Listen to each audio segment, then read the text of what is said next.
માંગરોળ તાલુકાના જૂના કોટડા ગામના મહિલા તલાટી મંત્રીની બદલી થતા વિદાય સમારંભ યોજાયો હતો।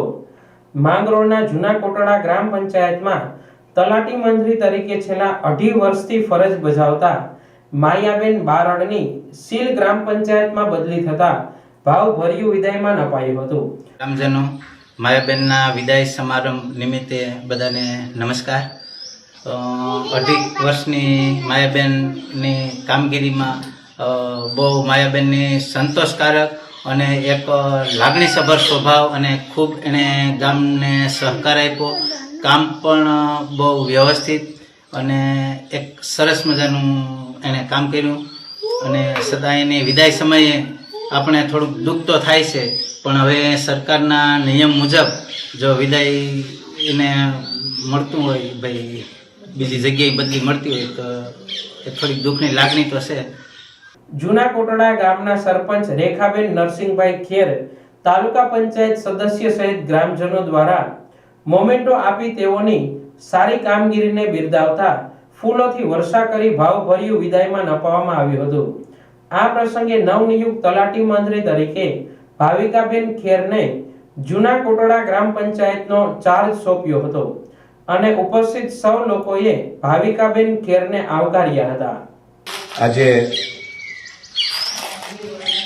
જૂના નવા કોટડા ની અંદર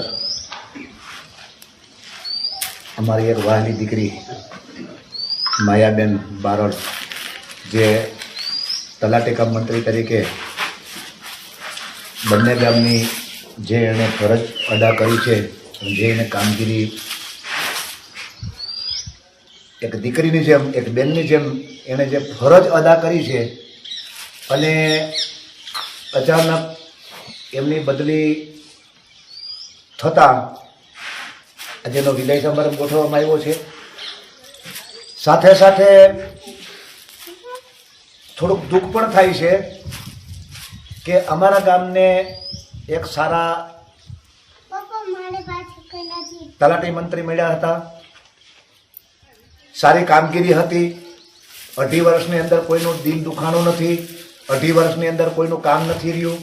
2.5 વર્ષની અંદર એણે જે બંને ગામનો જે વિશ્વાસ કેળવો છે, જે પ્રેમ જીતો છે, એ ખરેખર એ દીકરીને બિરદાવવા લાયક છે, એ બેનને બિરદાવવા લાયક છે। અને એ બદલીના અનુસંધાને આજે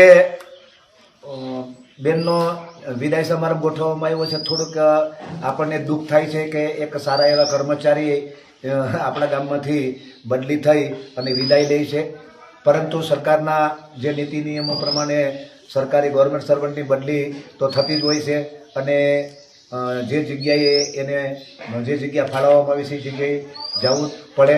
પણ આજ આપણે એના વિદાય સમારંભની અંદર આપણે બહોળી સંખ્યામાં બધા ગ્રામજનો મળ્યા છે, તો એને આપણે સારી રીતે બેનને વિદાય આપીએ અને માતાજી પાસે એવી પ્રાર્થના કરીએ કે એણે જે જગ્યા મળી છે એ જગ્યામાં પણ આવી જ રીતે એની ફરજ અદા કરતા રહીએ, લોકોનો પ્રેમ જીતતા રહે, લોકોનો વિશ્વાસ જીતતા રહીએ અને કાયમી માટે જ્યાં સુધી એ ગવર્મેન્ટ સર્વન્ટ તરીકે અને તલાટી મંત્રી તરીકે એ ફરજ બજાવે ત્યાં સુધીમાં માતાજી પાસે આપણે એવી પ્રાર્થના કરીએ કે નિર્વિઘ્ને એને કોઈ પણ જાતનો કંઈ પ્રોબ્લેમ ન થાય, બરાબર છે?